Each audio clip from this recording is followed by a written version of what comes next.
السلام علیکم دوستو، welcome to J J info. امید ہے آپ سب خیریت سے ہوں گے۔ آج میں آپ کے لیے ایک اور ویڈیو لے کر آیا ہوں۔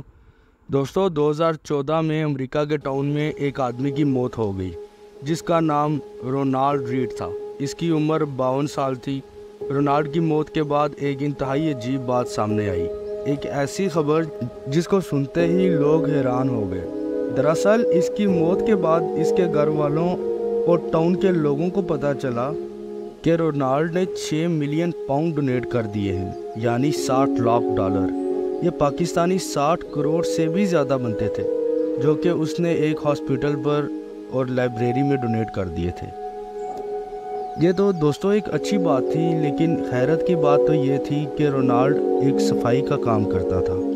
رونالڈ امریکہ کے ایک سٹور جیسی بانی میں صفائی کا کام کرتا تھا، جہاں اس کی آمدنی بہت کم تھی۔ تو آخر پھر اس کے پاس اتنے پیسے کہاں سے آ گئے؟ اتنے پیسوں کے باوجود یہ صفائی کا کام کیوں کرتا تھا؟ اپنا بزنس کیوں نہیں کرتا تھا؟ ان پیسوں کا اس کی فیملی کو بھی نہیں پتا تھا۔ اس نے اپنی فیملی کے نام بھی اچھے خاصے پیسے لگائے ہوئے تھے۔ اس ٹاؤن کے لوگ بھی پریشان تھے کہ یہ ماجرا آخر ہے کیا۔ دوستو رونالڈ ایک مڈل فیملی میں پیدا ہوا تھا اور ورلڈ وار 2 میں دوسری جنگ عظیم کے دوران یہ امریکی فوج کا حصہ بھی رہ چکا تھا۔ اس جنگ کے بعد اس نے فوج چھوڑ دی اور گھر آ گیا۔ پھر یہ اسی ٹاؤن میں یعنی بیٹل بورو میں رہنا شروع ہو گیا تھا اور ایک گیس اسٹیشن پر کام کرنا شروع کر دیا، اور ساتھ ساتھ یہ اسی سٹور میں صفائی کا کام بھی کرنا شروع ہو گیا۔ اس نے شادی بھی کر لی اور اس کے 2 بچے بھی تھے۔ یہ نارمل زندگی گزار رہا تھا اور اس کے پاس ایک پرانی سی گاڑی تھی۔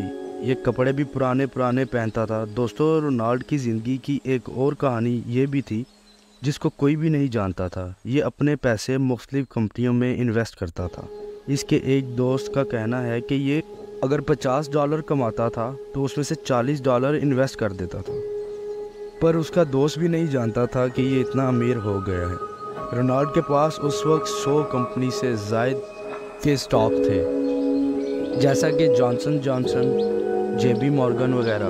رونالڈ اس کام میں بہت ماہر ہو چکا تھا۔ اس کے مرنے کے بعد اس کے کمرے سے بہت سی کمپنیز کے اینول رپورٹس اور بہت سے کاغذات نکلے۔